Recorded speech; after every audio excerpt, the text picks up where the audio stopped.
மரண பயம் காட்டும் 3 கடவுள் சிலைகள். மூணாவது பார்த்தீங்கன்னா தலை இல்லாமல் இருக்கும் பாண்டிமுனி. இங்கே இருக்கிற ஒரு முனிக்கு, அந்த கருப்பசாமிக்கு பார்த்தீங்கன்னா தலையே இருக்காது.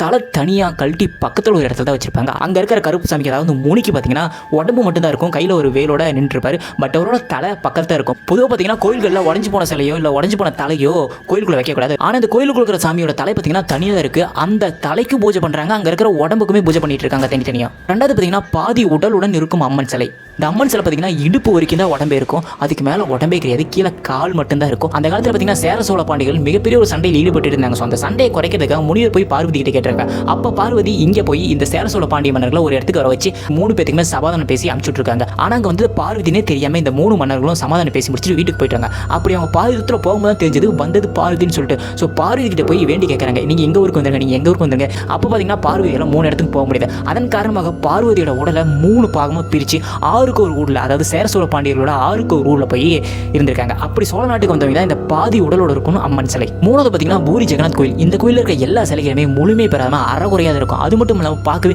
ரொம்ப விசித்திரமாக, நம்ம பயமுறுத்தமாக தான் இருக்கும். 12 வருஷத்துக்கு ஒரு தடவை திரும்ப திரும்ப புது புது சிலைகளை செய்வாங்க. அந்த சிலைகளை செஞ்சு அதுக்குள்ள கிருஷ்ணனோட இதயத்தை வைப்பாங்க. ஆமாம், கிருஷ்ணனோட இதயம் இன்னமும் அங்கே இருக்கிற ஒரு சிலையில் துடிச்சுட்டு தான் இருக்குது.